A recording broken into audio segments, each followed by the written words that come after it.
Okay, so this is Epong and JJ, and for today, itry namin mag-walking from sa bahay to the nearest park. So ayan, nakikita nyo po, madaling araw, that's just 5:30 a.m. in our neighborhood. Yan, walking kami. So yan po ang aming neighborhood dito sa may Hamilton.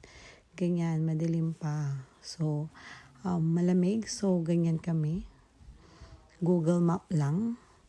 Hinahanap po namin. Ayan, hello. So this is the nearest park in where we stay.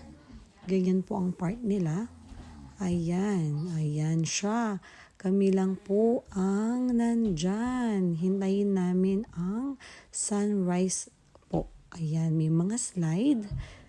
And ano yan, may mga shed. Ayan, kami lang po yung nandyan. And then, yan, may mga swing. Ayan, malapit na po ang sunrise.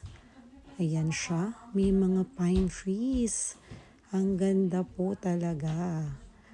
Ayan. And then, abangan po namin ang sunrise. Ayan po. Good morning. Ayan, swing muna tayo. And see you for our next video. Thank you.